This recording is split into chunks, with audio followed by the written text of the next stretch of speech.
Olá, eu sou o escritor Wisner Fraga e no canal Acontece nos Livros eu comento obras de escritores brasileiros e escritoras brasileiras, principalmente a prosa produzida por meus contemporâneos e minhas contemporâneas. Se você curte a literatura brasileira, inscreva-se no canal.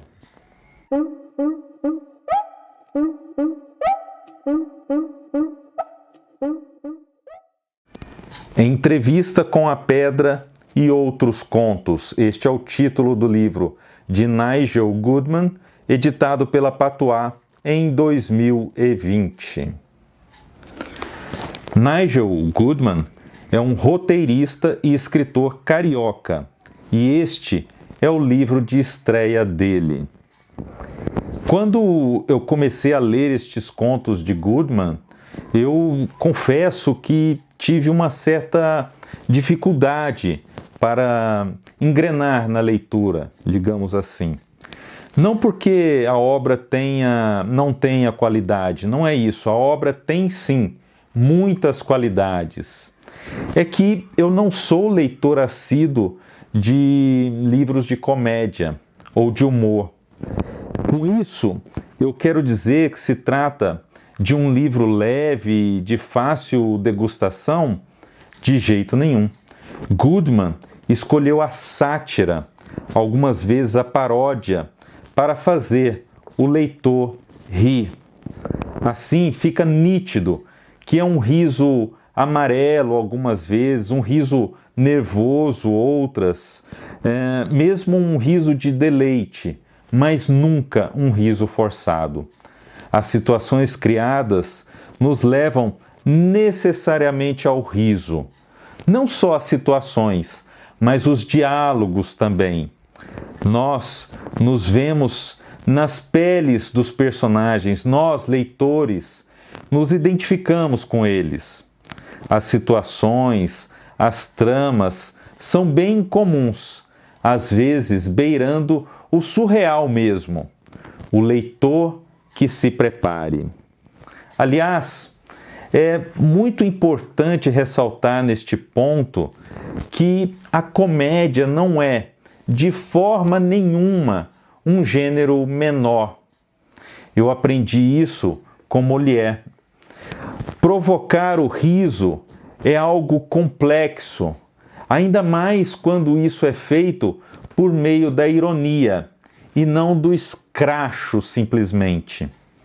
É preciso muito talento para levar ao riso. Assim, eu ressalto o trabalho de Goodman com a linguagem também, já que ela foi o suporte escolhido por ele para divulgar estas histórias. Em Entrevista com a Pedra, nós acompanhamos o trabalho do jornalista Anderson Leitão, um trabalho em um jornal sem muito sucesso comercial, sem pautas muito bem delimitadas. Nós temos a impressão de se tratar de um periódico de generalidades. A função de Anderson é entrevistar, passar a limpo o resultado destas entrevistas e mandar o texto para frente. Até aí, nada de anormal. O negócio é que o chefe só pede que ele faça entrevistas esdrúxulas. E o pior, ele sempre aceita. E aceita porque tem uma vontade enorme de ser reconhecido, mas principalmente de ser levado a sério. E isso é ainda mais paradoxal. Ele mesmo se leva muito a sério, como o leitor poderá notar. Anderson Leitão defende a todo custo o que chama de ética, e isso não é nenhuma piada. Eu não chamaria Anderson de um fracassado, porque dentro do que ele se propõe a fazer, ele faz da melhor forma possível. determinado momento, eu, como leitor, até percebi um certo prazer mórbido nele, uma certa expectativa diante de uma nova pauta, ainda pior do que a pauta anterior.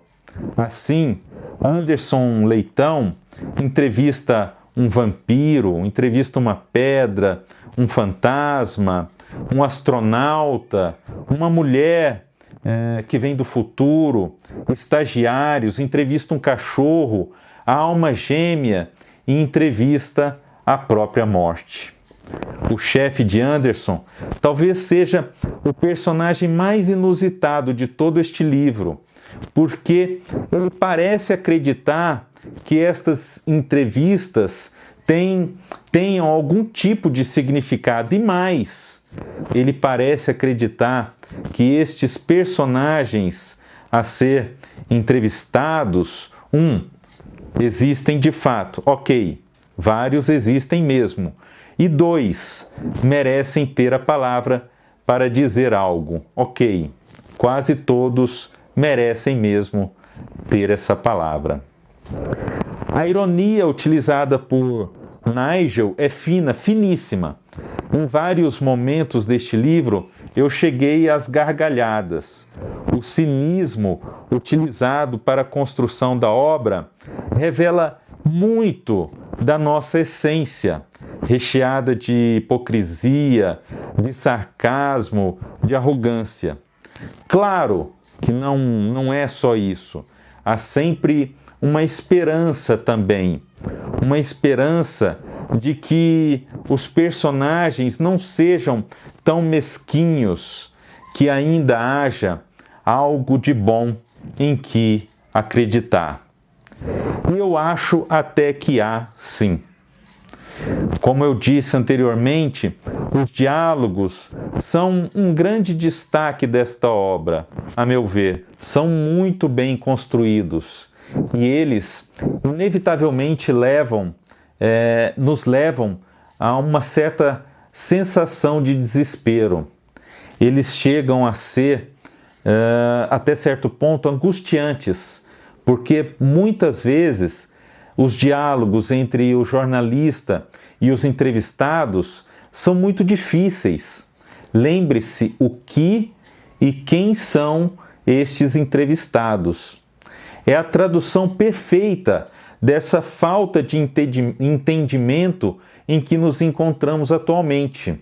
É a tradução deste extremismo, dessa falta de empatia, dessa impossibilidade de diálogo.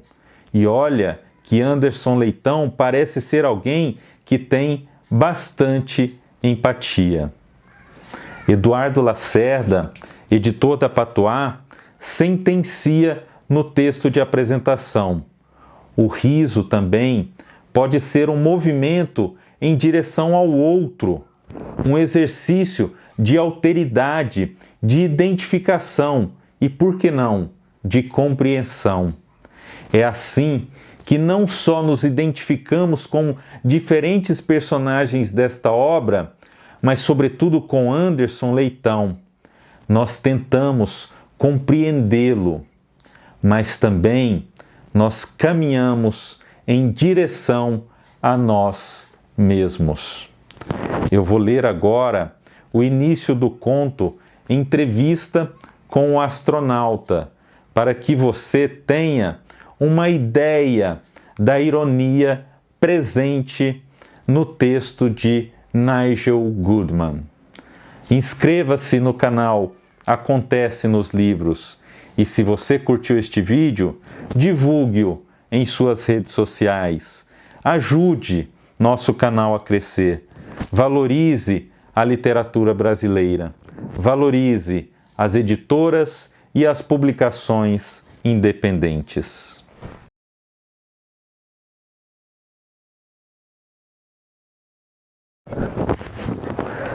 Anderson Leitão nunca tinha saído do país. Até do seu estado ele saiu poucas vezes e na maioria delas era novo demais para se lembrar. Ia para o interior do interior visitar uma avó que tinha uma chácara no meio do nada, mas parou de ir depois que ela morreu. Sua mãe contou que ela resolveu capinar um canto do jardim para plantar temperos. Acabou sem querer pisando na ponta da enxada e o cabo veio com tudo na cara dela. Igual um desenho animado? Perguntou o pequeno Anderson. A mãe não disse mais nada, apenas chorou bastante. É muito triste perder os parentes, mais ainda de um jeito absurdamente imbecil. E ela já tinha perdido o pai quando era nova. Tentou procurar no último lugar que tinha visto sem sucesso. Mais velha, descobriu que ele tinha abandonado sua mãe. De qualquer jeito, nunca mais o encontrou. Era como se ele tivesse morrido para ela. E de fato, estava morto. Ela só não sabia. Depois que sua avó materna morreu, Anderson Leitão nunca mais viajou. Quando cresceu, simplesmente não viu necessidade de sair de onde estava por qualquer motivo. Para ele, o que diferenciava o turista de um mendigo era o dinheiro. Por isso, não conseguia entender seu entrevistado, um astronauta. Não conseguia entender o que levava alguém a sair do planeta em um foguete se não existe nada para se fazer no espaço além de tentar não morrer. Algo muito mais fácil de ser feito aqui na Terra. E também não conseguia entender seu entrevistado porque ele era um macaco.